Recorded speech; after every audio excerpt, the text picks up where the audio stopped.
hojjeta wangeelaati. Maqaan kiyyallee Bariisaa Afaan Horkisoo jedhama. Hojjeta wangeelaa mana sagadaa Adaam Tulluuti. Baay'ee gaarii waa'ee mana sagadaa Adaam Tulluutiin ol qabatee erga hundeeffamee yeroo meeqa ta'ee jira? Gamgaa turee jira? Erga dhagaan bu'uuraa kaa'amee dalloofni kan xumuramuu jalqabeerraa waggaa sadaffaa keenya bara lakkoofsineerra jechuudha. Waggaa sadaffaa. Baay'ee gaarii. Mee haala waldaan tun ammaa kanarra jirtu gabaabsaatiin nutti himaa akkaataa carraan gaariin harka waldaa kanaa jirus wanti dhaamsa kennitanii soo jiraata achuma keessa erga akka dabarfattaniif carraa isin haa kennu. Shaayyee bareedaa waldaan kun erga waggaa 3 jalqabamee irraa kaaseeti. Waldaan kun gaafa nuu kennameetiin jedhu waldaa fi mana barumsaati jenneeni. Waldaadhaaf sirriitti guddataa nuun jedhee jennaan mana barumsaallee itti banuu barbaanna jenneen. Eegas eega nuu kennameen booddee kaartaa pilaanii baafannee erga dheengaddalee dhadheetiin jenne isaan waldaa qofa irratti ijaaraniira waan ta'eef lafti isaan irraa haa muramu ka jedhu abbaan qabeenya tokko dhaqee haasa'aa ture. Eegasiin booda yeroo itti nutti hin fooyyeffanna jenneen. Hin fooyyeffannaa mana barumsaallee irratti ni bannaa waldaa bichaa fi miti jalqabumaayyuu mana barumsaatti wal bira qabannee fudhanna jedhaanii haasa'anii turreen.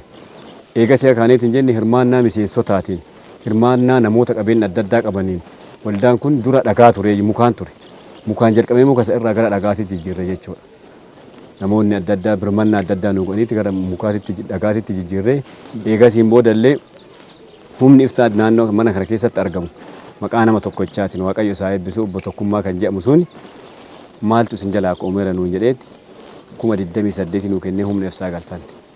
Ittaasnee taappellaa mana sagadaa kanallee Barruu Gammachuu Mucaa jedhamuun innis hirmaannaa miseensotaatiin dhadhee akka waagaadhaatitti kadhannaa isaa godhuudhaan innis qarshii 28,500 nuu kenneeti taappellaa kanaan sirreeffanne jechuudha. Akkasumallee mucayyattiin takka Burtee Turaa jedhamti. Teessoo kanaa fi uffata faarfataa guutuu uffata 22 isheen illee teessoo 20 waliin nu arjoomte jechuudha. Akkasumallee kabajamoo obboleessa keenya isa na fuulduratti argitan kana Taammiraatiin taappellaa kana gubbaa irratti barreeffama kana jechuudha. Haala gaarii ta'e namni guyyaa tokkoo fi halkan tokko guutuu hojjeteet nuu xumure jechuudha. Akkasumallee maggaarrajaa yookaan golgaan mana sagadaa keessa jiru kun maatii isaatiin sixootaa nuu kennameet sadarkaa kanarra jira jechuudha. Kanaaf ammoo wantoonni akka hanqinaatitti kaafannee nu yaaddessuudhaaf jiran tokkoffaa akkuma jalqaba irratti isin haasa'ee ture mana barumsaati. Haawwanni kun seenaa isaan qaban seenaa guddaa isin kaleessa irraa kaaftanii qabmaatitti hirmaattan kun seenaa guddaadha. Seenaa guddaa kana oolmaan daammanii tokko yookiin manni barumsaa oduu nu baname gammachuu guddaa itti qabna jechuudha. Naannaa kanaafillee uummanni naannoo kanallee daandii kana hinnaa darban maal jedhan nu gaafatu waldaa kana badhatu kana kaaree 7,300 jechuudha. Garuu kanumaan irra ijaaranneetiin jenne kaaree 48 qofa jechuudha. Kanaaf lafa hamma kana ga'u qabattanii taa'uun keessan sirrii miti. Mana barumsaa oolmaa daammanii irratti banaa kan jedhan gaafiin adda addaa hawaasa irraa nutti dhiyaata jechuudha. Inni karaa lammataatiin akka hanqinaatitti mana kana keessa nu mudataaru manni waardiyaan jiru jechuudha. Manni waardiyaa eegan jiraannee maal godhaarra nama kana waldaa keessa bulchaarra jechuudha. Waldaa keessa bulaa baara namni kun. Innaa sagantaan adda addaa qabu meeshaa bakka biyya biraatii baadhataati asii guurra jechuudha. Kanaaf inni illee xiyyeeffannoo keessa galee uduu nu laallameetiin jedhee yaada isin dabarsuu barbaadeetiin jedha. Haala kanaan bareeda irra jirra. Liishoo mana keessa galee kanallee miseensa hirmaannaa ummataatiin jalqaba ofii kiyyaa afoorra dhaabadheeti qarshii buusa. Gaafa qarshii kenneetiin jedhe uummanni illee achirraan laalee maal godheetiin jedhanii narraan laalaniit waan qaba hundumaa qabeen ofii qaban keessaa hundi isaaniitu nuu kennaniit sadarkaa kana irra geenyeera. Ijaarsa mana isin argitanii kana gubbaa geenneet asirra jira jechuudha. Baay'ee bareeda. Ijaarsaan gamatti amma teessoon teessoo pilaastikiiti. Waan gaariidha. Waaqayyo si haa eebbisu obboleettii teenna Burteedha. Haaluma kanaan tarii yeroo dheeraadhaaf karoorratti xiyyeeffannoon kennameera akka irratti hojjetamu akka qabu kan agarsiisudha. Waldaan waggaa 3 muraasa kana keessatti hirmaannaa miseensa waldaa keessa jiraniin sadarkaa kanaan fagaatee deemuun isaa baay'ee nama gammachiisu. Dabalataan keessi waldaa hojiin jiran eeruu argadheen hojiin keessa waldaa keessatti hojjetames jijjiiru. wanta kanneen ol qabatee namoonni gahee taphatan otoo eeruun kennamee jechuudhaa fi dabalataan amma hojii baay'eetu hojjetamee jira gara keessootiin illee. Innis bareeda qalamii yookiin halluu kana Fayyisaa Turaa jedhama. Innis obboleettii ofii irratti ilaaleeti akka dorgommiitti jechuun hin danda'amu waldaa kana keessatti dorgommiirra jiran jechuudha.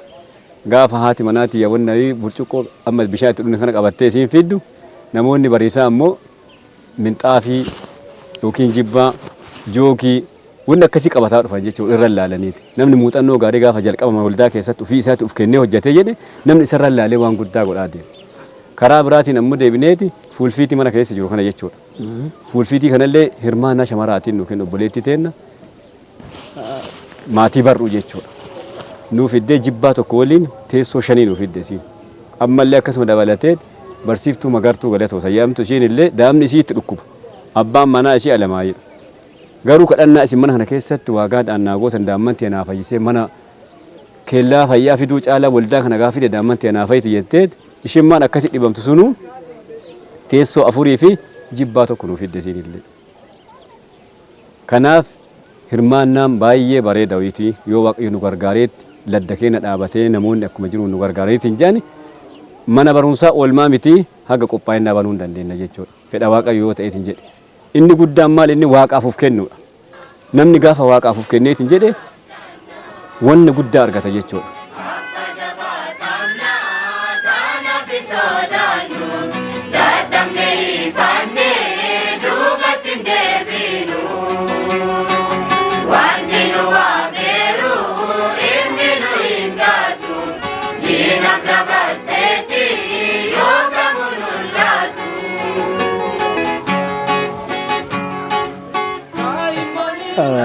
Barsiisaa Dannabootichaa yeroo keessan nuuf kennitaniiti gaafii deebii kana nuuf taasisuuf ayyamamaa ta'uu keessaniif guddaa isin galateeffanna. Akkaataa odeeffannoo hojjetaa wangeelaa mana sagadaa Daamii Tulluu irraa fudhanneen gahee jaarsa mana sagadaa fudhattanii waldaa kana keessatti akka tajaajilaa jirtan odeeffannoon nuuf kennamee jira. Mee haala waldaa kanaa gama keessaniin wanta beektan akka nu barsiiftaniif akka eeruu nuuf kennitan barbaanneeti kasin dubbifne. Waggaa meeqas turtanii jirtan magaalaa Daamii Tulluu?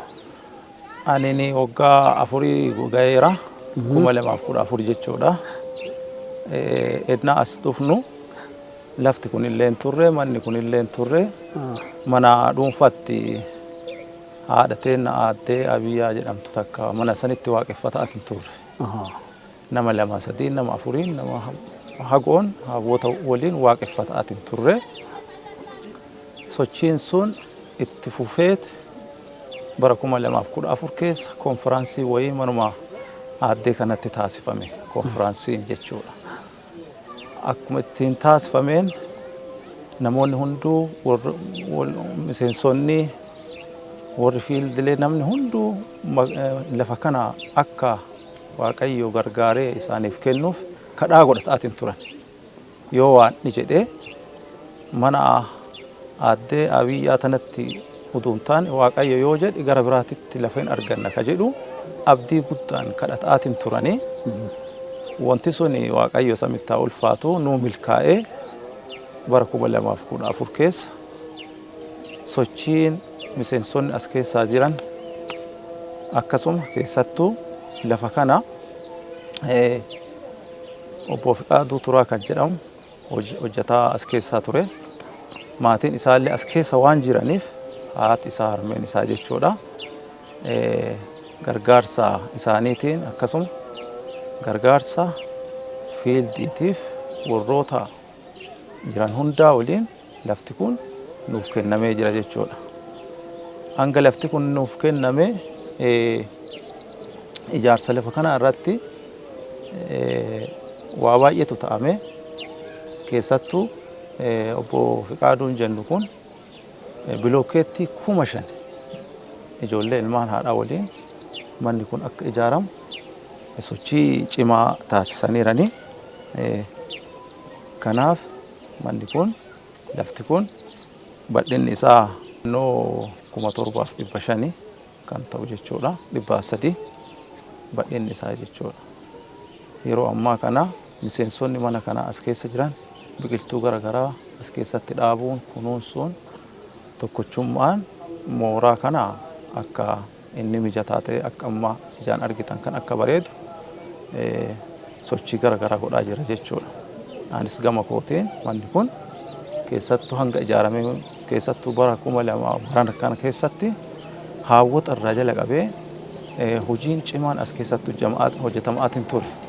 Liishoo haga galchiitii jala qabee akkasuma ibsaa nuuf galee jira. Ibsaa kanallee namoonni biyya alaa jiranillee keessattuu obbo Tokkummaa Hundee kan jedhaman Waaqayyo isaan haa eebbisuu taankii isaanii jechuu barbaada. Ibsaa kana 28 wayiin akka nu galu taasisaniiranii bara kana keessatti jechuudha.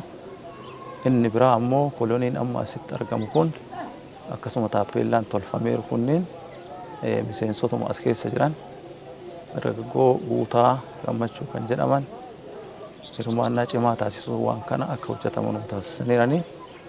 Gamanumaan taappeellaan kunillee akka bareedee magaalaa kana keessatti mul'atu hojiin cimaan hojjetame jira. Kanaaf warroota waan kana hojjetan hunda taankii utuu hin jennee lufuu Waaqayyo isaan haa eebbisu jechuun barbaada. Ammas fiildiin bara kana keessatti qarshii 50,000 nuu kennuun manni kun akka seera qabeessa ta'u kaartaa pilaanii ittiin hojjennee amma harkaa qabaachuu kenna. Kaartaa pilaanii lafa kana harkaa qabna. Inni biraa ammoo sodaan kenna ammoo kan jiru kan sodaannu maalidha? Namoonni lafa kanaa kan argataniitiin manuma kana qofa irratti ijaartanii kan jedhu. Uduufuullee manneen oolmaan daa'immanii as keessatti ijaaramee wanti tokko fuullee uduu wanti akkasii yaadameetiin jedhee baay'ee tokko manni kun hin guddata jedhee yaada. Magaalaa kana keessatti amma keessattuu akka waldaa Adventistii kana lafa ganaa ka argateen jiru. Kanaaf carraa guddaa qabnaa. Waaqayyo haa galatoomuu. Uummanni waan kanatti illee sochii cimaa nuu taasisan Waaqayyo karaa itti fo'ameen isaan haa eebbisu jechuun barbaada.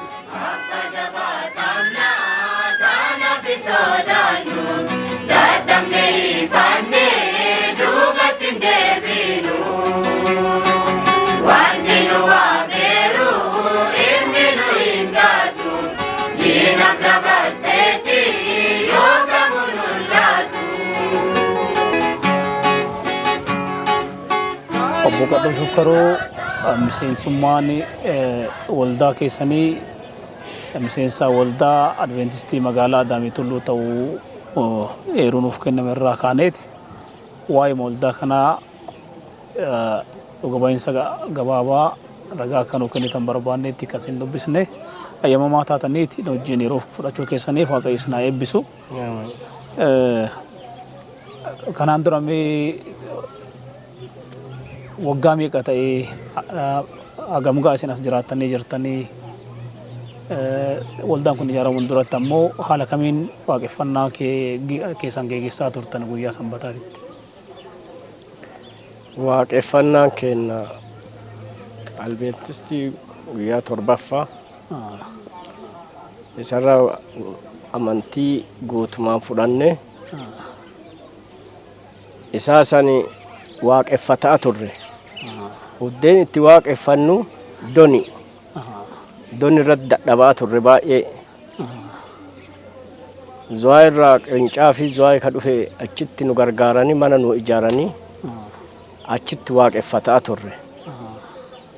Deebinee achitti gadi aanaa joochoo goba joochootti gad deebinee doni irraa namoonni akkabaabii omaama jeeqomsaan gubbaa gadi goba joochoo gaddachaane goba joochottis ijaaranne kuno ilmi haadhaa ka isaatu mana baay'ee isaa guddaa isaa nuu kaase bulukkeettiin manni sun nu jalaa caccabe nu jalaa miidhame jeeqomsa naannootiin nu ta'uu didee baay'ee isaa rakkataa turre baay'ee isaa rakkataa dhiphataa turre galanni waaqa haa ga'u amma ifa baane kuno asi Adaam Tulluu seennee nama waaqeffatu taane galanni waaqaaf haa ta'u kaasitti amma iddoo badhaa nuu kennanii bashannanne kunoo gammanne keessi keenya gammadee haga ammaa dirasii gammachuu guddaan nu dhagahama. Haawwatiin teenna miidhamtee dubartoodhaan baay'ee asiin lukaan deemanii zuwaa waaqeffataa turan. Manni nu jala jigee achittis waaqeffataa turree gobajoochottis odoo waaqeffan manni nu jala jigee odoo achitti olii gadi faffacaane haga dirasii mana namaatitti waaqeffataa turre.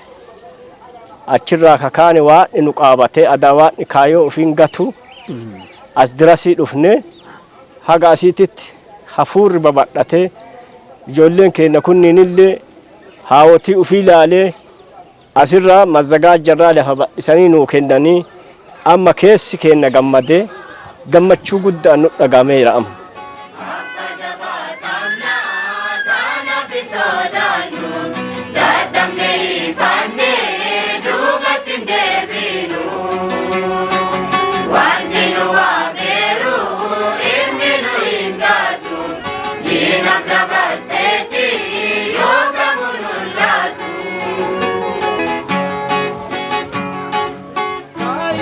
Baga nagaa dhuftanii mee eenyummaa keessanii walaa barannuuti.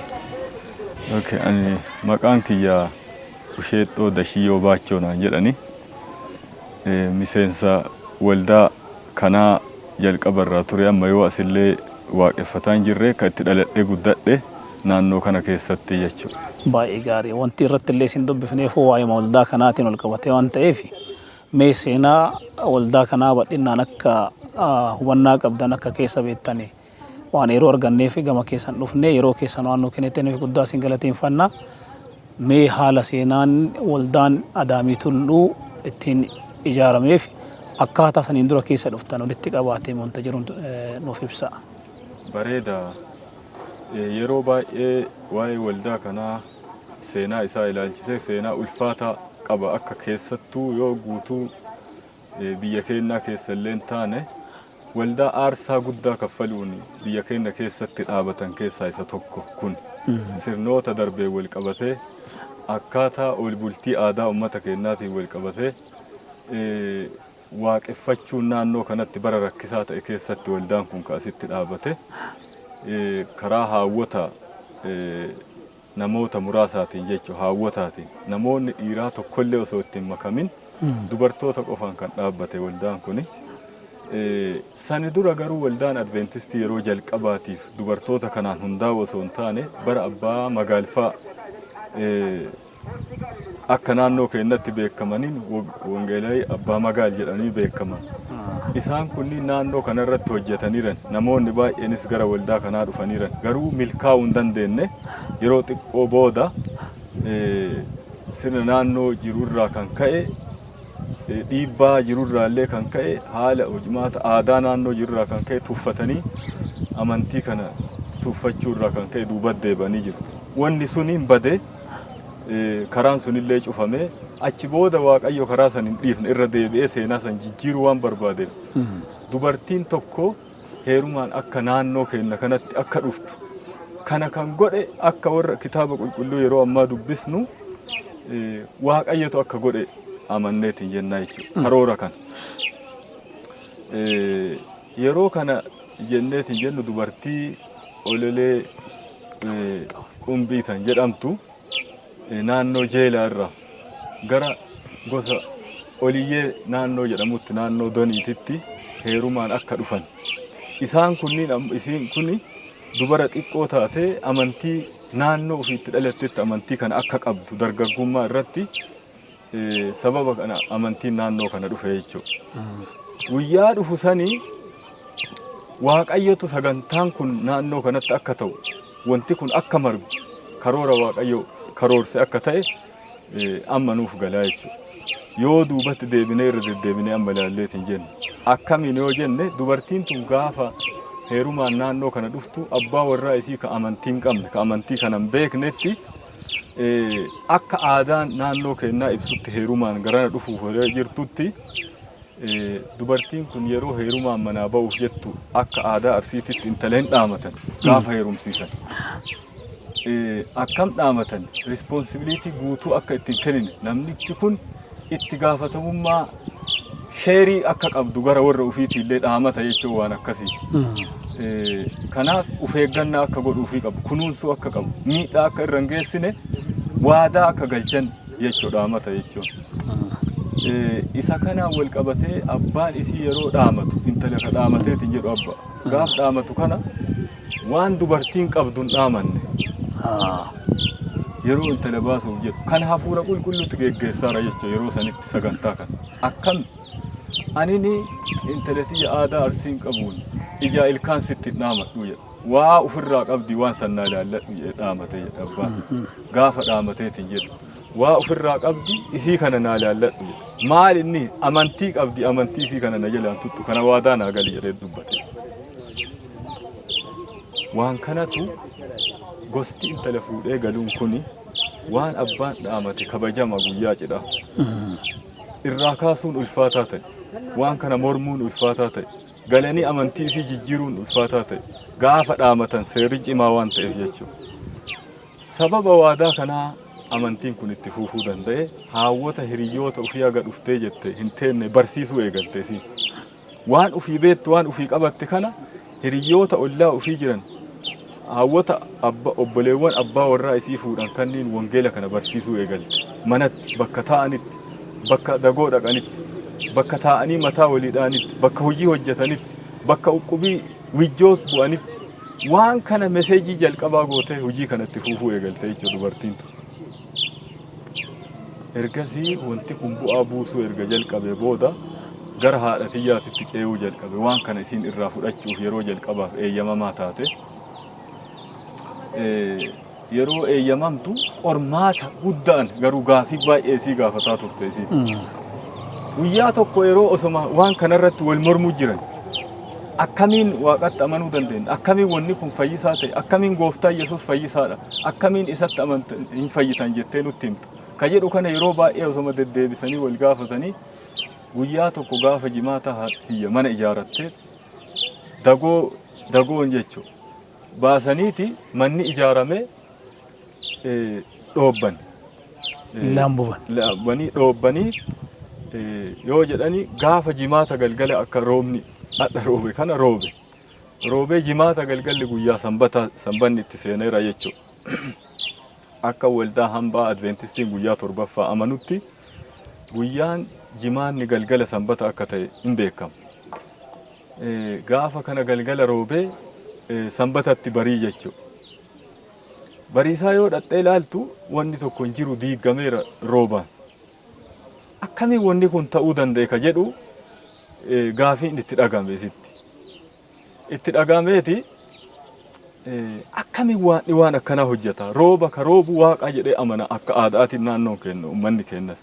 Roobni waaqarraa dhufaa ka jedhu waaqatu kennaa jechuudha sama irraa rooba kennaa ka jedhu akkasitti amantee waan fudhattuufi aartee namni waaqaa ka waaqa itti himatan tokko yoo jiraate akkuma Daani'el gaafa kitaaba qulqulluu keessatti eebjuun dhufe waan kana isatu hiikuu danda'a isa gaafadhaa jedhamee akka labsame san waan waaqaa namni bira gaafatan namni itti labsan namni itti himatan dubartiin tokko naannoo kana jiraatu isiin beekama dhatte maal godhaarta jettee gaafa lakki adri guyyaan sanbataa waan tokkolleen hojjedhu waaqa waaqeffataara jette kophaa isiiti namni waliin waaqeffattu hin jiru hojja ofii kadhataa faarfataa waaqeffachuu jira jettee dubban maaf hin hojjenne adri guyyaan sanbata kunoo waanni abbaan sanbataa eda hojjetaa bule mana kiyya diige hin roobe kana balleesse sanbataan jettee itti dubban no akkasii miti bara san keessatti osoo kitaaba qulqulluun dubbisin dhageettii qofaa warra hubatu namoonni kunniin waanni akkasiin godhu waanni rooballee jalqabuma uume akkuma dhiyaa bariisaa jalqaba uume rooballee jalqabuma uume situ gannaan mana ijaaree balleesse malee waanni adda kanan godhu taa'ee hojii kana rooba kana guyya guyyaan hojii isaatii miti gaafa ardii kana uumeetiin jedhu jalqaba irraa kaasee bara nooyifarraa kaasee achi booda roobni akka akkana ta'u waan dur qajeelche malee waan guyyaa sanbataa taa'ee hojjetee miti ka jedhuun chaalenjii guddaa itti uumte ergaa kana irraa fudhatuun qalbiin isiillee jijjiiramaa dhufe achi booda dhukkuffatte isii haati tiyya jechuudha.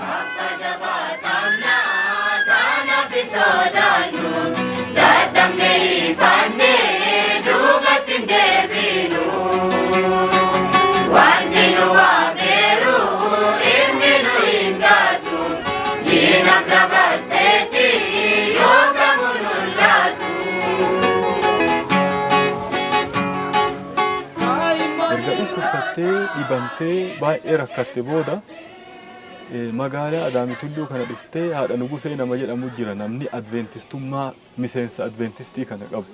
Dubartiin naannoo Arsii Nageelleetii heerumtee naannoo magaalaa Adaamii Tulluu kana jiraattu. Asii baatuu dhaqaa waaqeffatti isiin tun dubartiin tun. Wal beekan akka firooma wayii qaban. Maal taatee na dhukkubaa kana baay'ee rakkadhee na dhukkubaa seexana na rakkisaa jettee itti himattee jennaan waldaa si fidaa. Charchi yoo deemtee waaqatti yoo amanteen fayyitaa. Hin fayyaa'e. Okay. Akkam ta'uu wayyaree na gaafa qidaamee ganama obboroo subii bayitii du'aayin magaalaatti si eegaanuu koottuu jettee waamte. Guyyaa kana kaatee yoo baatu gara fuulduraa isiirraallee dhaga'uu dandeenya seenaa kana.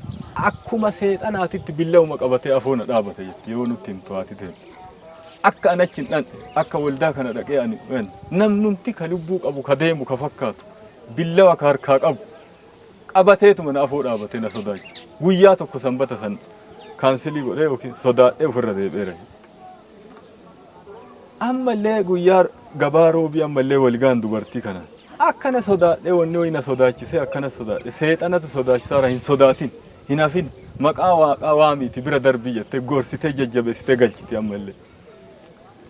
Ammas sanbanni itti aanu yoo dhufu baate ammallee amma akkasumatti dhufe ammas sodaachisaan kun yeroo itti dhufu maqaa waaqaatiin dhaadataa odoo ittiin amanin odoo hin beekin ka itti dhaquu hedduu saniin dhaadatte waan san injifattee bira darbitee dhattee yeroo jalqabaatiif dubartii sanitti nama lammaffaa taatee bara 1973 akka lakkoofsa Itoophiyaatitti 1973 waldaa adventistii guyyaa torbaffaa magaalaa baatuu jirutti miseensa ta'uun yeroo jalqabaatiif gooftaa Yesuus Kiristoositti harka kennatte barnoota cuuphaa baratuun cuuphamte isitti edaamuun wangeela bifa haarawaan hojjatte jechuudha.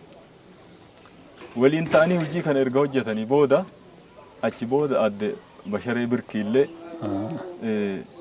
wangeela kanatti eda'amanii hojiin kun jabaataa dhufe. Achi booda Debaa Qumbii namni jedhama dubartii itti edaman. Achi booda Hoffallee Tikoo itti edaman.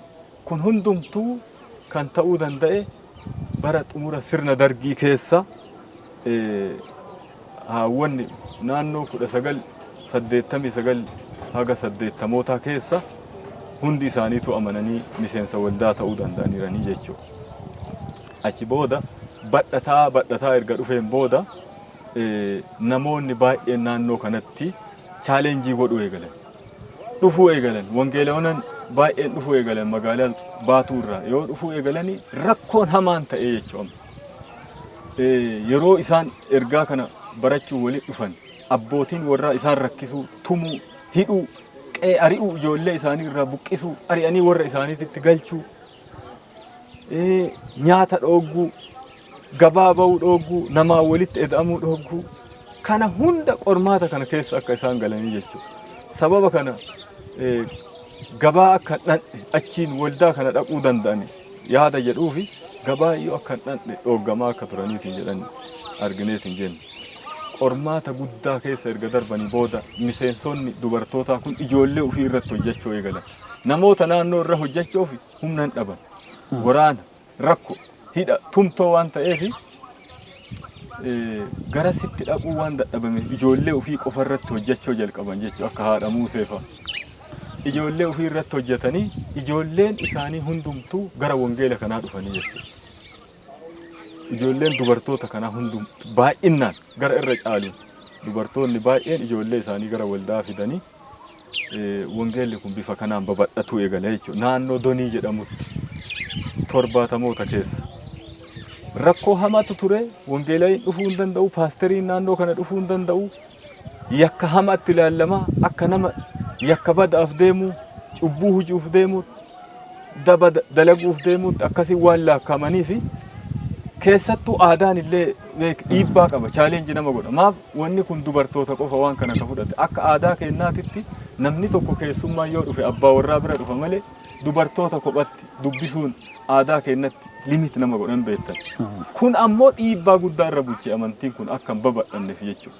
Dubartoota ta'uu isaanii dhufanii waliin baratuuf barsiisuuf waliin hirmaachuuf kun ammoo bifa aadaatiin illee baay'ee chaalenjii waan nama godhee fi rakkoo guddaa akka tureetiin jedhe argina.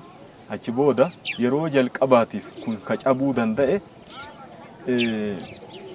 abbaan keenya kiyya obbo Dashiyyoo Baachoo sirna dargii keessa mana waraanaa turaniiran 1972 irraa jalqabanii waggaa dheeraa haga kufiinsa dargiititti yoo jidduullee dhufanii deebi'anii naannoo Asmaraa akka turanii achi booda jidduun yeroo dhufeeti jedhu haati teennaa haadha teenna dura inni garuu waa'ee amantii kanaa hin beeku obbo Dashiyyoon nama fira eessummaan isaa irraa nama amantii adventistii qabutu jira waan kana quba qaba inni yeroo amantii kana fudhachuuf jechuu abbaa warraa ofiitiif xalayaa barreessite isa Asmaraa jiru saniif adde goobaneen jechuu haatitii xalayaa barreessitee fiiti amantii kana fudhachuu akka barbaaddu innillee eeyyamamaa akka ta'u waan kana innillee beekuu akka qabu xalayaa asii barreessitee Asmaratti ergite 1973 komboo achi deemuun xalayaan erga ga'een booda innillee ji'a lama booda xalayaa barreesseef ergas isiin duraayyuu garuu amanteerti waan kana akka beeku qofa xalayaa ka barreessiteef maal jedhaa waan sii mijatu yoo ta'e wama tokko illee rakkoo hin qabu jedheeti deebii deebiseef garuu waan erga galee booda waan san hin morne hin barbaadu jedhe rakkoo hamatu mudate mana waraanaa ta'e manni rakkoo guddaa keessa gallee wadhabutu uumame rakkoo kana hunda keessa erga dabarsine booda akkasuma obsineetuma keessa dabarre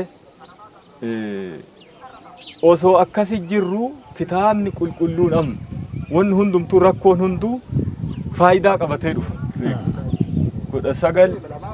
1985tti kitaaba qulqulluu afaan Oromoo wayii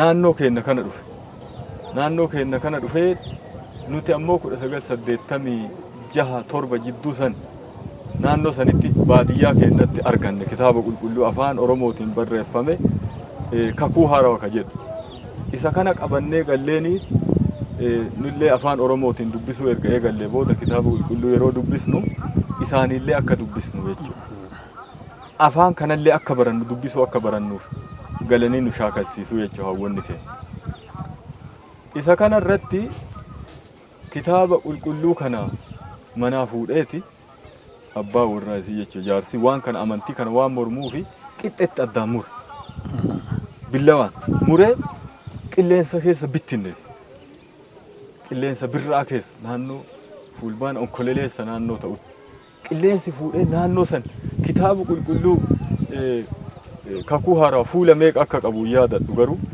kun hundumtuu naannoo san keessa bittinnaa'e naannoo san keessa gara qilleensi isa fide hunda bittinnaa'e tarsaase isii wadhabuu irraa kan ka'e akkas godhe inni miidhaaf namoonni muraasni mucaan ijoolleen tokko jiru amma kitaaba qulqulluu kana qilleensi oofee naannoo isaanii mandara isaanii keessa waan bittinneessi fuudhanii dubbisuu eegale ijoolleen kunillee gara wangeelaa dhufuu danda'aniira kun hundumtuu rakkoon hundumtuu akkuma Maartiin Luuterii fa rakkoon uumame hundumtuu wangeela kanaaf faayidaa ta'ee dhufeera isa kanaan akkaataa kanaan dhufe waldaan adventistii naannoo keenya dhufe bu'aan inni nuu buuse amantii qofaa miti barnoonni naannoo keenya akka dhufu ijoollee ofii hawwanni kun akka barsiisanillee godhaniiran ijoollee keessan fidaa mana barumsaa fidaa jedhanii mana barumsaa nu galchanii mana barumsaa ka baranne sababa waldaa adventistii guyyaa torbaffaa hiriyoonni keenya tokko mana barumsaa osoo hin argin osoo hin beekin nuti barachuu dandeenyeerra jijjiiramuu dandeenyeerra yeroo jalqabaatiif mana barumsaa osoo hin seenne manatti nu shaakalsiisanii hawwanni kunniin bara sirna dargii keessa masaras timirti ka jedhamu jira barnoota bu'uuraa ka dargiin barsiisu idgat bahibratti ka jedhamu barnoonni kun itti fufaa jechuudha. Isaan achitti baratanii dhufanii dubbisuu barreessuu illee danda'an hawwanni kunni. Barnoota sanbataa bitanii galaniiti kitaaba kana akka dubbisu yeroo jalqabaatiif sanbat timirti ka jedhu mata duree dubbise ani. Yeroo jalqaba ka dubbise jechuudha. Kun bu'aan guddaan nu godhe keessaa waldaan adventistii amantii nu barsiisuu qofa osoo hin taane dhugaa wangeelaa naannoo kanatti babal'atuu qofa osoo hin taane ijoolleen naannoo kana jiran akka barataniif ka amantii qabaniif hin qabannillee hiriyoonni kennallee nu arganii akka barataniif sababa ta'eera nu faana jechuudha. Namoota baay'eetu baratee jijjiirameera hojii gugurdaa hojjeteera haga biyya alaallee deemanii barachuullee hojjechuullee namoonni danda'an sababa kanarraa kan ka'e baay'eetu jira jechuudha. Ergasii booda chaalenjiin kun erga nu mudatee rakkoo kana hunda keessa darbinee bara 1986tti abbaan keenya obbo Dashiyyoo Baachoo ka baay'ee amantii kana rakkisaa ture yoo jalqabaatiif eeyyamamaa ta'uu irraa kan ka'e konfiraansiin naannoo donii mana keenyatti akka ta'u 1986 ji'a adoolessaa keessa konfiraansiin jalqabaa achitti ta'ee jechuudha. Gaafa kana rakkoon guddaan uumame ollaan hunduun birmate biyyatu badaaraa jedhan dullaa qabatee dhufe namoonni baay'een waraana guuratee dhufe lola baay'etu ta'e. Nagaa waaqeffachuu irra bakka itti wal dhaanan bakka itti wal rukutan bakka namoonni baay'ee itti wal cabsan jeequmsa guddatu uumame. Adda guyyaa seexanni kun cabu waan ta'eef guyyaa seexanni kun cabu injifatamu waan ta'eef ciniinnannee waan kana milkeessuun nurra jiraa ka jedhu obbo Dashiyyoon illee nu deeggare jechuudha. Qe'ee kiyyatti waan kana godhaara nama kamiyyuu galchuu mirga qaba qe'ee kiyyatti abbaa fedhe fidu ganda sitti waamnaa walgahii aanaan hin beenne gandi hin beenne gootee yakkaan qabamuu qabdaa mana kiyyatti nama fedhe keessummaa fedhe waamee sagantaa geggeessu sagantaa amantii geggeeffachuu kun mirga kiyyaa ka jedhu yaada akkasii kennee guyyaa san namni dhiiraa namni afurii amananii jechuudha. Dubbii kanarra namni ijoolleen dhiiraa gara biraatti dubbii kanatti makaman.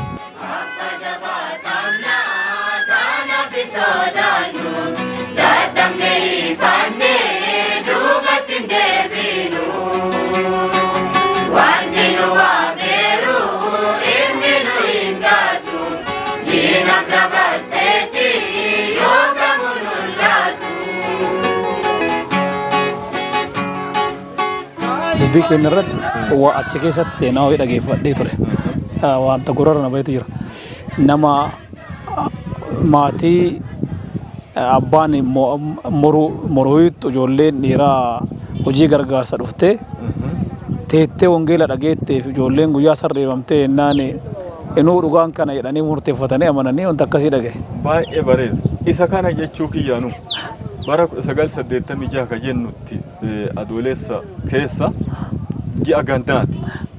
Guyyaa kana hojii nu deeggaruuf dhufan sagantaan konfiraansiin achi waan suufi waan baay'ee ollaan bahee nama gargaara. Waan kana itti tole ijoolleen kun hin jaalatan waan kana dargaggoota fudhachuuf obbo Buuqaree Tibbeessoo ka jedhu abbaan isaanii nama imaama beekama nama masgiida keessa illee tajaajila guddaa gahee guddaa qabu. Nama kanatu seexannillee baay'ee irraan hojjeta nama kanatti jechuudha. Yoo inni seexana jedhellee ittiin amanne akka kitaabni qulqulluun ibsutti jechuudha. Ijoolleen kun waan kana fudhachuuf ta'an ka jedhu lola kana keessa dhaga'ee dhufe innis. Ijoolleen kun haa kaatu as keessaa jedhee dhufe waltajjii afoo dhaafatee bakka itti waaqeffatanii hin kaatu ebal maqaa waamaati namoota sanniin hin kaatu fayyisu hin kaatu gammadu. Hin kaatu ebal jedhaan maqaa isaanii waama uummata keessa dhaabatee namichi tajaajila kennu waltajjii irra dhaabataa biyyoo laanaame tasgabbaa iddoo akkanaatti tasgabbii nama barbaachisa xiqqoo obsa dullaa irra dhaabe jara kana dhufe achi lolliin baay'atee jarri kun sagantaan kun yeroo ofiin jeeqamee achi booda haati tiyya akkana jetteen guyyaa kana injifannoon galmeeffamu hedaa beeka amantii. har'a namni kun abbaan keessan nu jeeqa torbaan waldaa baatuu qabadhee isiniin dhaqa har'a hin amaninaati. Yoo amanuu keessan arge sagantaan kun nu harkaa bittinnaaya namni kun as dhaabatee nu ilaalaa jira waan kana yeroo of gaaffii godhaa jedhe. Maahi jedhamu jaan kun amantii kanas hin beeku. Yoo har'a hin amanne lamuun amanuu yoo har'a hin amanne lamuun amanuu wama tokko hin uumamuun sodaatiin sanii. Laali jabaadhu jette isiinillee deebitee of shakkite humna waaqaa ta'uu danda'a wanti kun itti deemi jette. Guyyaa kana namoonni dhiiraa kun hundumtuu amananii achi booda waldaa ta'ee dhaabachuun birraa sanitti dhufee jechuudha. 87tti ceenee achi booda waaqeffachuun 88 keessatti waldaa ta'ee waaqeffachuun jalqabee jechuudha. Ergasii booda gara iddoo doniiti gara joochoo bakka jedhamutti garsiquun achi booda obboleessi keenya fayyinee qursee namni jedhullee namoota dhiiraa kana hordofee dhufuun babadhataa deemuun namoonni garagaraa walitti sassaabamuun erga guyyaa san rakkoo san cabsanii keessa darbee booda balbalti banamee jechuudha. Isa kana fakkaata. Kun adeemsa baadiyyaa doonirraa kaatanii naannoo doonii jedhamurraa kaataniiti haga gooba joochoo ittiin dhuftanii gooba joochootiin booda magaalaa Adaamii Tulluu irratti waldaan amma seenaa kana irratti wal dubbisaa jirru kun seenaan miidiyaaf dhiyaataa jiru kun amma magaalaa Adaamii Tulluu keessatti argamuu bakka waldaa kanaan ol qabatee hojiin ture maal fakkaata ture dadhabbiin jiru namoonni gahee wanta kana keessatti gahee olaanaa taphatan akkam ture seenaa kana. Okay, bareeda. Erga doonii kaanee joochoo dhufuun keenna 1988tti yoo ta'u haga 89tti mana dhuunfaa mana obboleessa keenya obbo Fayyinee Qurseetitti waaqeffataa turreerra. Achi booda bara 90 akka lakkoofsa Itoophiyaa 90 ganna keessa gara 91 ba'uu fi waldaan haarofti deeggarsa waldaa baatuutii fi abbaa keenya obbo Mi'eessoo Imaanoo obboo ka jennu deeggarsa isaaniitiin achitti waldaan haarofti xiqqoon isii ijaaramte jechuudha. Manni qorqorroon ijaarame yeroo jalqabaatiif waldaa Adventistii guyyaa torbaffaa jedhamuun 1990tti hundeeffamee mul'ate jechuudha. Doonii irratti joochoo irratti dur mana dhuunfaa tureera haga waggaa gara 20 gara 30 ka dhiyaatu mana dhuunfaa keessa waaqeffatamaa tureera jechuudha. Achi booda mana obbo Fayyinee Qurseetii erga baaneen booda 91tti waldaa dhuunfaa kennaa ijaarannee waaqeffachuu eegallee namoonni gara magaalaa maagireetii godhuu irraa kan ka'e babal'achuun godaansi guddachuu irraa kan ka'e poppileeshiniin naannoo san jiru gara magaalaatitti gale. Achi booda waldaan amma gandillee lafa kenneeraaf waldaa kanaaf waldaa doonii kanaaf akka miseensa dhaabbata amantii kamittuu lafa qonnaa illee hin qabnu. Lafa qonnaa awwaalchaa kana hunda jedhanii gandi ka kenneef jira. Achi booda miseensi garana erga dhufeen booda manni itti waaqeffatan dhabame asittis. Uummanni baadiyyaa haalli jireenya baay'ee waan itti ulfaataa jiruuf yeroo ammaa namoonni gara magaalaatti galuutti jiru iddoo hundattuu. Baay'inaan parsentiin 90 ol uummanni achi jiraatu gara magaalaa Adaamii Tulluutti waan galeefi akkamiin waaqeffachuu hin danda'a ka jedhamu irratti haalli barbaadamaa ture. Kana dura naannoo 2000 fi 2001 irraa eegalee magaalaa kana keessatti mana dhuunfaa kireeffatame yeroo jalqabaati barcumaa muraasa karaa aadde dureetti mucattii jedhamtu naannoo kanatti hojii NGO hojjetaa turteeni barcumaan teessoon bitamee manni dhuunfaa kireeffatamee waaqeffannaan eegalee ture mana kana keessa naannoo kanatti. Aadde Dureetti Useenii. Aadde Dureetti Useeniiti. Achi booda manni kiraa kanallee kaffaluun hojii kana hojjechuun illee ulfaataa waan tureefi jidduu keessa diqqaataa guddataa osuma deemu mana aadde Basharee Birkiititti deebi'anii achitti waaqeffataa turaniidha waggaa dheeraa jechuudha. Namoonni illee baay'atee miseensonni illee guddataa erga dhufee booda karaa waldaa keenya baatuu jiru karaa paaster Cirrii fa'aan miseensonni liisti godhamanii Paaster Cirriin fa'aa magaalaa kana dhufanii lafa gaafatanii jiru. Kana dura faayilli galee na deeggarsa dhabanii waldaan kanarra humna qaban horiillee maal waan adda addaa godhuun yoo argatanii kana godhuu waan hin dandeenyeef wanti kun milkaa'uu hin dandeenye yeroo dheeraaf. Garuu dhiibaa dhufee waggoota sadiin arfan darbe kana karaan itti milkaa'uu dandeenye obboleessi keenya Fiqaaduu Turaa maandisii ta'ee magaalaa Adaamitulluu kana keessa waan hojjetaa jiru haalli mijataa waan dhufaa jiru waan kana qophooftanii miseensota keessan akka galchitanii ka jedhu nu gaafate miseensa waldaa kennaa waan ta'eef innis ergasii dokumentii barbaachisu erga galchineen booda isa waliin taanee asii Oromiyaa dhadheerra waajjira pilaanii magaalaa hojjetu. Pilaanii magaalaa ka hojjetu Saarbeetii ka jiru Finfinnee dhaqnee maandisoota achi jiran dubbisnee pilaaniin achumatti osoo as hin geenne Finfinneematti osoo as hin geenne pilaaniin lafarra bu'ee akka dhufu sooftiweeriin isaa hojjetamee akka dhufu godhamee gaafa as dhufu mana maree bulchiinsa magaalaatiin mirkanaa'ee lafti miseensa waldaa Adventistii guyyaa torbaffaatiif akka kennamu ka jedhu koree magaalaatiin illee ragga'ee koree magaalaatis baay'ee waliin dubbachuun irratti hojjannee jira. Kana godhuu irratti waan baay'ee baasii gama kanaan jiru obboleessi keenya Areedoo Dashiyyootii fi obbo Takiluu Ushaa ka jedhaman bara dureettiin asitti mana dhuunfaa san kireeffatanii jiraatan obbo Takiluun as dhufanii mana kana ilaalanii jiru. Seenaa waldaa kanaa waan beekanii fi yeroo isaan Finfinnee jiran yeroo isaan Ameerikaa deeman biyya Ameerikaatitti Areedoon itti himaa jechuu waan kana. Achi booda seenaa waldaa kanaa waan beekaniif isaan illee deeggarsa nu godhanii waldaan kun akka dhugoomu lafti kunillee akka keenna ta'u akka ka waldaa kanaa akka ta'u akka yaadaatitti naannoo kana ta'uu danda'a jedhamee yeroo jedhutti adraan naannoo kanatti mana barumsaa wayii baadiyyaa kana keessatti ijaaree eebbasanii fi haga yuuneenii pirezidaantiin karaa kana yoo deemani nuti lafa kana ilaallu asitti nu dhufan naannoo kana akka tasaa ta'e naannoo Finfinneetillee nama baay'ee dhufaniiran. Nuti akka tasaa lafa kana lafti kun kana ta'uu danda'a ka jedhu akkuma yaadaatti oduma dhaabannu lafa kana eebbisiisuuf biiroo barnoota Oromiyaa waliin Adraa waliin baay'ee ta'e bulchiinsa Adventistii haga nageellee kuyyara Adventistii illee dhufanii karaa kana ka darban nurra dhufan. Lafti kun kadhannaa itti goone dhugoome erga asii kaanee booda lafti kun mirkanaa'ee nuu kennamuu danda'e jechuudha.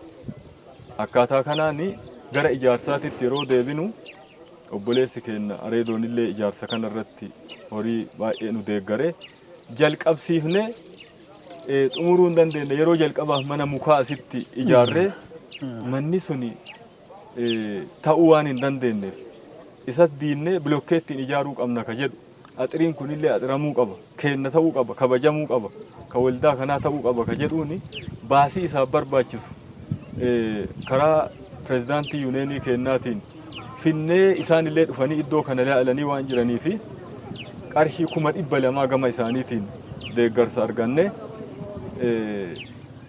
manni kunillee ijaaramee as ga'uu danda'e jechuudha. Achumarratti obbo Kadir Bariisoo namni jedhan naannoo Nageelleeti biyya Ameerikaa amma ka jiraatani qarshii 150,000 nu arjoomanii isaan illee ijaarsa waldaa kanaatiif dallaa kanatti illee akka hirmaatan nu ta'eera.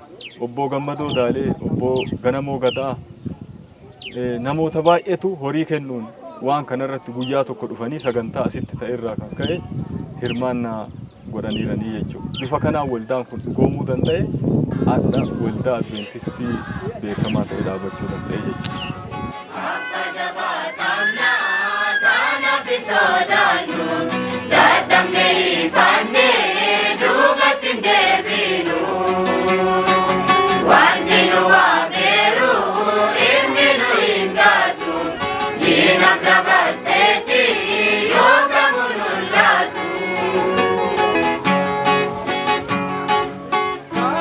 Baay'ee namatti tola. haalli waldaan kun tiratee asiin ittiin bahe sagantaan seenaa kana keessatti ittiin waraabbiin amma gaggeeffamaa jiru kun mata duree ibidda dhukatu jalatti sagantaa jirudha. Ibiddi hongeela akkaataa akkamiitiin odoo ukkaamamaa jiru waan dhaame odoo fakkaatu akkamiin dhukatee jalaan nyaatee dhufeeti magaalaatitti akkamiin akka dhufee miseensonni akkamitti akka baay'atanii lubbuun haroonni akkamitti akka guddataa jiran wanta namatti agarsiisu warroota gahee taphatanillee baay'ee waaqayyo guddaa isaan haa eebbisuu dachaa jenneeti isaanii eebbisuu jaalanna. Mee ammaan kana waldaan Adaamii Tulluu kun carraan ammaan kana harkaa qabdu maal fakkaata? Tarii ammoo sodaan yookiin immoo gara fuulduraa irratti wanti gara fuulduraatti sodaatti qabaatan maal faatu jira? Hir'iniif carraan gaariin harkaa qaban maal fakkaata? Carraan gaariin jiru bara lafa argachuun lafti qaalii ta'e iddoo hundattu lafa argachuun rakkisaa ta'e lafa hagana ga'u lafa xiqqaayyuu badhaa hagana ga'u miti xiqqaayyuu argachuun rakkoo ta'e keessatti lafa hagana badhatu argachuun carraa badhaa carraan argamne kun waan waaqayyo nu gargaare dadhabbii haawwanni kanaan dura itti dadhabaa turan santu adha bu'aa buusee jenneeti fudhanneetiin jenna waaqayyo nu gargaaree kana nu godhee jira. Lafa kaaree 7,000 oli argachuun waan salphaa miti bara kana keessatti magaalaa iddutti jechuudha. Garuu kanaan wal qabatee lafa argachuun qofti gahaa miti. Magaalaan kun sadarkaan isaa guddatee magaalaa baatuu jala galee jira. Lafa hagana ga'u lafa hagana badhatu qabatanii taa'uutti mootummaan gara istookii lafaatitti gara baankii lafaatiin nama harkaa deebisuu danda'a. Harkaa fuudhuu danda'a. Isinitti badhataa kana hunda wanti godhanii jiru misoomaaf barbaanna jechuu danda'a. Kun ammoo dhiibee dhufaa jira gaafiin garaagaraa ka'aa jira. Kun ammoo sodaa guddaa miseensota waldaa kanaatti illee uumee jira jechuudha. Lafti qaala'uu irraa kan ka'e pirojektoota adda addaatiin lafti barbaadamuu irraa kan ka'e kun sodaa guddaa uumee jira jechuudha. Lafa kana keessa mana kana qofatu irra jira jechuudha. Lafa hagana ga'u kana keessa lafa kaaree 80 oli waan ta'u qofatu asirratti ijaaramee jira manni waaqeffannaa kun. Kanaan ala lafti kun akkanaan duwwaa taa'u jira. Kun ammoo sodaa guddaa nuufi. Asirratti wanni akka oolmaa daa'immanii wayii osoo hojjetamee asirratti odoo ijaaramee waldaa kanaafillee beekamtii guddaa kennallee tajaajila guddaa kenna bu'aa guddaa buusa ija namootaallee kan mootummaallee waldaa kanarraa qabuu danda'a jechuudha lafa kana ilaallatee. Lafti kun badhatuun isaa bu'aa guddaa qaba. Sagantaa adda addaa konfiraansii yaa'aa babadhaa asitti geggeessuu dandeenya. Waan baay'een nu fayyaduu danda'a lafti kun jechuudha. Kun kana yoo ta'u naannoo kanarraa namoonni baay'een gara waldaa kanaa dhufuuf karooratu jira. Waldaan kun akkana teettee qofa naftu ganaa badhatutu isarra jira. Badhinni waldaa kanaa gaafa dabalaa deemu yoo lafti kun jiraate kanallee dabaluu ka dandeenya.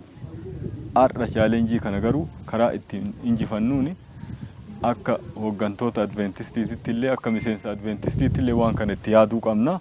Sirriitti itti mari'atuu qabna yaada jedhu qaba. Gama keessa rakkoo waldaatiin hir'ina baay'ee qaba akka waldaa namoota baay'ee of keessaa hin qabneetu waan baay'eetu jira wanni waldaa kanaaf guutamuu qabu akka saawundi sisteemii kiiboordii waan garaagaraa waan mana kana keessa barbaadamu waan baay'eetu barbaachisa akka waldaa kamiituu jechuudha. Kwaayerii mataa ofii dhaabatanii tajaajila kennuu irratti argamu. Isaan kun hundumtuu tajaajila guutuu ta'e geggeessuu fi meeshaan waan kanaaf barbaachisa hunduu isaaniif guutamuu qaba.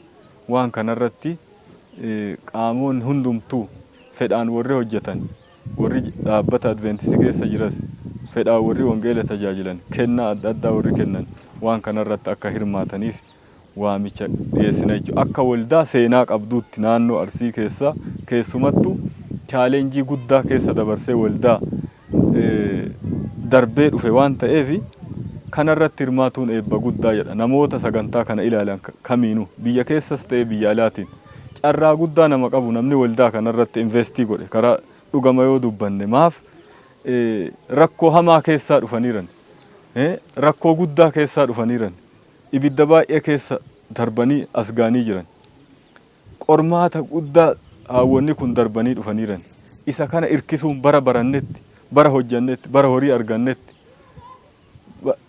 waldaa hagana geettu kan namoota baay'ee ijatti gootee barsiiftee jijjiirama guddaa fidde warra keessa waldaa qofa osoo hin taane waldaan ala warra jiranitti illee dhiibbaa guddaa bulchuun barnoonni akka cimu namoonni akka baratan akka jijjiiran godhuu keessatti gahee waldaan kun taphateeru karaa hawwata kanaatiin waan guddaa waan ta'eef kana deeggaruun carrooma guddaa jechuu barbaada.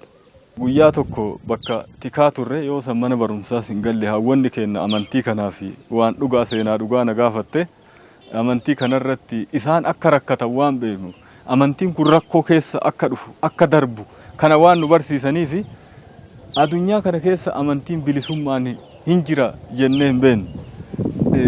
Yeroo baay'ee haadhatiyya hin gaafadha ture waldaan tokko qofa ka jedhu nu barsiifti yeroo waldaan lafarra jiru waldaa adventistii qofa isii baatuu jirtu san qofa waan jirtu se'a lafa kanarra kitaaba miidiyaa irratti dhagaa ture mucayyoon takka laga baatuu kana keessatti ora baatuu kana keessa iddoo tokko jira tullu guddoo ka jedhamu mucayyoo takkatu achirra guddate galaana sawwad akkatti addunyaa waan jedhamu kanuma qofa se'a jedhu wanti addunyaa jedhamu ka biraa akka jiru galaana kana ala lafti biraa waan jiru se'u jettee yoo dubbatu akkasuma waldaa adventistii tokko yoo isin jettu waan kanaan ala waldaan adventistii jiru natti hin fakkaatu waldaan adventistii waan jiru natti hin fakkaanne naannoo kanaan ala yookiin mana waldaa kanaan ala jechuudha. Guyyaa tokko 84tti waldaa adventistii nageellee arsii dhaqnee konfiraansii guddaa ummata guddaa arge. Daandiin isii dhipho waldaan takkatti daandiin isiis dhipho jedhaa nu barsiisan galgala manatti rakkoo chaalenjii guddaa akka deemuu qabnu kana yeroo barannee jennutti ummata kana arge badhaa kana eessaa dhufe ummanni kun waldaa akkanaa dhufe kwaayirii gamanaa dhufe akkasii dhufe ka jedhamu kun waldaan tokko qofa jettanii nu barsiiftan jirtanii baay'een kun hunduu eessaa dhufe namoota muraasatu daandii dhugaa keessa deema waan nuti qofa akka waldaa naannoo baatuu jirru kun samii galli wayi natti fakkaata namni biraa addunyaa kanarra waan jiru natti fakkaatu garuu namoonni baay'een miseensonni biroollee akka jiran waldaan adventistii tokko akka ta'e ergasii baradhee galee yeroo sani rakkoon hamaan akka jiru achi gallee namichi kun nama ollaa kennaati waan kana dhiisuu qabdanii jedhee ijoollee waan akka faaruu wayi waan xiqqoo wayi jenne bakka haroo wayi jiru wayiiti xiqqoo waan hawwata keenyarraa dhageenna yeroo faarsineetiin jennu maaf waan kana jettani qabeeti mucaa wayi rukute dhahe dhiiseera jedhi waan kanaa dhiiseeraa jedhe mucaan achi dhiiseera yoo inni jedhee jedhu amma gara kiyya dhufe natti dhufee atillee waan kana dhiiseera dharraa jedhe hin jedhu waan jedhe hin jettaa jedhe ergasii booda na rukute haada asitti na godhee mukan na dire baay'ee chaalenjii guddaa ture akka amma salphatti dubbannu kana osoo hin taane akkamitti mucaan kun waan an jedhu didaa ka jedhu ijoolleen waan namni guddaan jedhen diddu ture waan abba namni guddaa waan kana godhe yoo sin jedhe waan san godhuu qabda jechoo qabdalle hin jedhu achi booda na rukutee na dhahee na hidhee mukatti akka rarraasuu illee na godhee achi booda haati manaa isaa fiiddee dhuftee narraa dhoogite ergasii booda galee haadha tiyyatti himate maal jettee na jettee na gaafatte ani garuu waa kannee akkas na godhe rakkoo kana narra geessee jedheeti yoo itti himu waaqa galateeffattee jette maaf akkas galateeffatte dhaxxee loltuun nama akkana na godhe jedhee gaafadhe miidhaa narra geesseeru hayi ati beekaan jirtu akkasii miti kuni aarsaa amantii keessa kaffalamu dura na sii gala jetteetu akkasiin bira darbine jechuudha.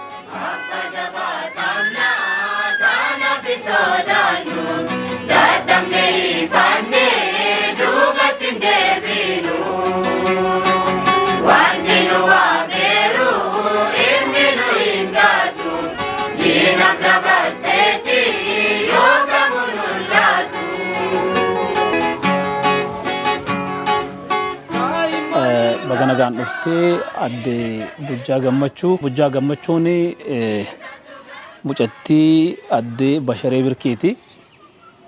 Ammaan kana maatii qabdii haala yeroo kanaan dura amantii yeroo dhorkaa ta'e keessatti akkamitti akka maatii keessatti dabarsaa jiran wanta muraasa dhugaanuuf baatan qabdaniif isin affeerre yeroo keessan nuuf kennu keessaniif baay'ee isin galateeffanna. Mee yeroo daa'imummaa keessanitti jechuudha haala akkamiitiin sagantaan keessanitti geggeeffamaa mana eenyutti geggeeffamaa amantoonni akkamitti isin to'atan turanii waan kanneen xiqqoo odoo nu eeruu nu kennite. Eebbifamaa Waaqayyo isin haa eebbisu. Isinillee sagantaa kanarratti waamicha naaf gootanii yeroo sanitti hawwonni kennin kunniin naannoo 90 keessaa 91 92 jidduu sanii jechaadha. Naannoo kennatti rakkinna sababa amantiitiin hawwota kennin kanneen irra ga'aa ture. Tanaan dura odeeffannoo garagaraa fudhataa turtaniirtanii. Achirratti dabalatan yeroo sanitti ani baay'ee ijoolleedha. Ijoollee naannoo waggaa 15 16 jidduu saniin caalle hawwonni kennin kunniin barnoota hin qabanii yeroo sanitti amantiidhaan ciccimoodha. Haa ta'u malee kitaaba qulqulluu dubbifachuu hin danda'anii. Sababa kanarraa kan ka'e haati teenna aadde Goobanee Waaqisoo goota amantiiti. Hawwota teennin tanniin keessaa namoota afoo dhaabattee illee dubbachuuf uggiinsa guddaa akka qabdu isiidha. Dhiirallee ta'ee dubartiillee ta'ee hawaasa naannoo keessatti illee qooda guddaa waan qabduuf ni dubbatti. Abbaa barbaaddee afoollee dhaabattee dubbii kana ragaa ni baati hin sodaattu jechaadha. Yeroo sanitti abbaan manaa isaanii obbo Dashiyyoo Baachoo dirree waraanaa deemanii galaniiranii diqqoo kaawwanirraa haga tokko fooyyee qabu. Fooyyee qabu isiillee ni dhageeffatu ni caqasu waan isiin jette ni caqasu. Isiin yeroo dheeraaf isa faana deddeemtee hawwattee ittiintee gorsitee laaffifattee yoo jettu namoota naannoo kanneen naannawatti affeerti. Iddoon isaan itti affeeramanii dallaa isaanii keessatti dallaa nama biraa hin dhaqanii dallaa ofii keessatti waamti.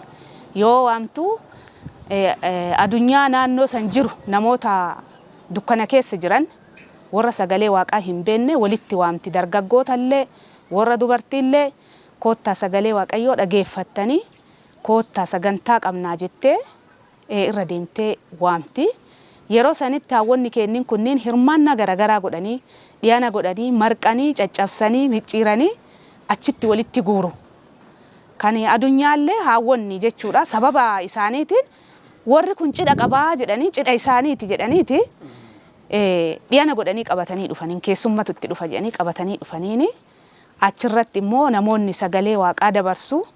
Achi keessaa yeroo baay'ee ani kan yaadadhu obbo Abbee Milkeessoo akkasuma obbo Biraanuu Sugeessa obbo Qumbii Abbaa Bujjaa jedhamu naannawa isaanii dhandha. Isaan baatuu irraa diqqoo naannoo Booramoo waan jiraniif isaantu as gara keenya dhiyaata. Sababa saniif yoo isaan turani namoota walitti qabame yoo isaan turani maal taatanii maadiina nu nyaachiftanii alamaayii walitti qabne isin eegaan jirru maal taatanii nu jalaa turtanii fiigi Booramoo laalinaan jetti isin.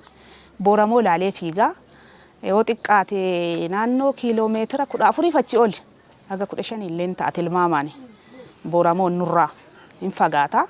Ani garuu luka takkatti ol deeffadhee fiiga waan ta'eef fiigichaan dhaqqabee dubbii kana gurra namoota kanniinii hin buusaa. Namoonni kun dhufanii matsaafa kitaaba qulqulluu garaa bananii dubbisanii addunyaa kanaaf ergaa dabarsuu kan danda'an isaani waan ta'eef isaan dhaggeeffachuudha. Waan dhaggeeffatan sa hujirra oolchuun alatti kitaaba dubbisuu waan hin dandeenyeef kitaabni isaanii gurri isaanii afaan isaanii namoota kana dabalataan ammoo keessumaan obboon Boomi'eessoo Imaanoo jedhamu naannoo Baatuu jiraatu. Isaan ijaarsa manguddoo waggaa 120 turanii yeroo du'an yeroo sani naannoo waggaa 90 keessa yeroo jiranitti naannawa keenya dhufanii namoota walitti qabanii addunyaa walitti qaba abarsiisaa turan. Yoo dhufan ammoo manni isaan boqatanii mana keenya mana addee Goobanee Waaqisootti boqatu. Achitti buufataniiti achi ciisaati gaaddisa isaanii jalatti namoota walitti waamnaa fi ergamee fiigichaan namoota irra deemaa kan waamu ana ture yeroo sanitti ana ture. Usheexxollee jira usheexxoonis ni ergu garuu ani usheexxollee gadi waan ta'eef ana ergaa turanii haala kanaan naannawa keenyatti wangeela hojjetamu keessatti haawwanni keenya wangeela isaan hojjetan keessatti qooda akkasiisan qabaachaa ture jechuudha yeroo san keessatti jechuu. Konfiraansii guddatu qabame akkuma dura jechaa turre sanii dallaa obbo Dashiyoo Baachoo keessatti konfiraansiin kan geggeeffamu. Yeroo sanitti amma nu yeroo baay'ee dubartii waan dubartii taaneef nu dhiibaaranii waan dubartii taaneef nu hacuucaa jiranii kanaaf ilmi dhiiraallee nu makamuu qaba. Warra dhiiraa kana waamne isaan affeerre qaalii waaqaa isaan dhagahuu qabanii tokko barumsa qabanii dhaabatanii kitaaba nu dubbisuu danda'anii lammata immoo in sodaatamanillee irreellee ni qabu waan ta'eef wangeelli keenya dubartii irraa gara warra dhiiraatitti illee ce'uu qaba. Wangeelli keenya kuni ce'uu qaba. Kanaaf namoonni kunniin dhufanii akka isaan amananiif naannoo keenyatti obbo Gammadoo Badhaasoo jedhamu Buuqaree Tibbeessoo Fayyisoo Tibbeessoo Fayyisoo numaayyuu beekuu dandeessu amantii fudhatee yeroo as dhiyoo kana inni kan amma mucucaatee duubatti deebi'eeru malee amantii kanaan waggaa dheeraa tureera. Namoota kanniiniif waamichi godhameeti sagantaan guddaan geggeeffamee jarri kun achitti ka'ee Kiristoositti harka kennataa ture amantii fudhatan jechuudha. Yeroo isaan amantii fudhatanitti abbaan isaanii Tibbeessoo Elemoo kan jedhamani qaalluu turanii waan akkanaa kana hin jaalatan hin fedhan waan ta'eef konfiraansii kanarratti konfiraansii guddaa jidduu sanitti kan argamu paaster Cirritu ture yeroo sanitti wangeela kan dabarsaati ture. Yeroo garagaraa dhufeellee naannofsa garagaraa kan godhaa ture isa jechuudha karaa addaatiin. Sagantaan kun sagantaa guddaadha. Sagantaan kun osoma geggeeffamaa jiru dhufe inni. Tibbeessoon kun dhufe jara kana ijoollee keessumaanuu ijoollee isaanii maqaa waame hin kaatamoon kaatu asii Buuqare hin kaatamoon kaatu Gammadu jedhaa irra deemaati soomayyuu itti caccabsee ijoollee kanneen rukutee sibiila akkatti qabatee deemaa ture. Sibiila saniin dudda isaanii keessa reebaa ture keessa deemaa reebe waan isa fakkaatu waan gara isaa dhiyaatu ni reebe keessa deemaa. Yeroo akkasitti reebaman sanillee waan itas gabbii buusee araara godhanii jidduu dhaabbatanii jarri sun guyyaa saniif amantii fudhatanii turanii. Haa ta'u malee turtii keessa amantii kanarraa duubatti deebi'anii jiru. Reebamaa turan suni guyyaa saniif amantii san fudhataniiran jechuudha. Fudhatanii amananii Kiristoositti amananii miseensa waldaa keenyaa ta'aniiti nu wajjin hirmaannaa godhaa turanii. Keessumaanuu Gammadoo fa'a yeroo as dhiyoo kana addunyaatti makamanii addunyaa waliin kan lixanii yeroo as dhiyoo kana malee achiin duratti naannoo keenyatti waldaa Adventistii guyyaa 7ffaa Doonii naannoo Doonii keessatti miseensa ta'anii yeroo dheeraaf amantii kana nu faana hirmaatanii nu faana amantii kana geggeessaa akka isaan turan ani yaadadha. Achiin gama immoo kuwwan maatii keenya osoma akkanatti jirruuyyuu maatiin keenya jalaanii guddataa dhufe. Obboleessi kiyya Ushuun jira, Usheexxoon jira, Fayyisaan jira. Kunniin jalaan guddataa dhufanii isaan ammoo miseensa waldaa kana dhaabbataa ta'aniiti tajaajila kennaa turaniiranii. Kuwwan ammoo namoota naannoo biraa irraa naannoo keessaa amantii biraa irraa affeeramanii dhufan jarri kunniin. Haa ta'u malee kenniin yeroo san daa'ima warri turanii guddatanii miseensa waldaa kanaa ta'anii asitti makamanii tajaajilaa turanii. Akka haala kanaan turre jechuudha. Ani yeroo sani ergamaa ture. Achiin dura garuu maal akka ta'e hin beeku wangeela hin jaaladha. Maatii keenya keessa baay'ee jaaladhaan wangeela tajaajila hin jaaladha. Xiqqoo ta'ee walaloo walaleessee dubbisaa konfiraansii irratti waldaa keessatti konfiraansii garagaraa iddoo fagoollee dhaqee walaloo dubbisaa walaloodhaan na yaadata namoonni akkasuma faaruullee faarsuu hin jaaladhallee yaadaloof walaloollee barreessee yaadaloo isaa walaloo itti uumee ni faarsa. Yeroo faarsu kana waan yaadadhu keessa yeroo gannaa dawoo keenya duubatti boqqollatu qotama. Boqqollatu qotama. Maxxaaqqoo irraa kiraarii waan jedhamtu jira. Saakkeelloo keessa galchee agadaa shomboqqoo itti godheeti kiraarii hojjetadha. Kiraarii hojjetadhee dawoo kana duuba taree boqqolloo keessa taa'ee faarsa. Kiraariidhaan faarsa boqqolloo keessatti in faarsa. Torbaanuma hunda torbeedhaan faaruu haarawaa qabadhee waldatti dhiyaadhee faarsaa ture jechuudha yeroo sanitti. Torbaaniin faaruu haarawaa qabadhee waldatti dhiyaataa faarsaa. Kiraarii kana yeroo gara ganna yoo maasaan akkasitti boqqolloon dheeratee olii jedhu achi keessatti jilbiifadhee waaqa kadhadhaa. Achi keessa taa'ee kiraarii san taphachaa faaruu ittiin faarsaa ture jechuudha. Waan akkanaa kanneen baay'ee gaarii waaqayyo guddaa isin gargaaree jira. Dhuga ba'umsa yeroo daa'imummaa keetitti yaadannoo qabdu annuuf qooddeef guddaa waaqayyo si eebbisu.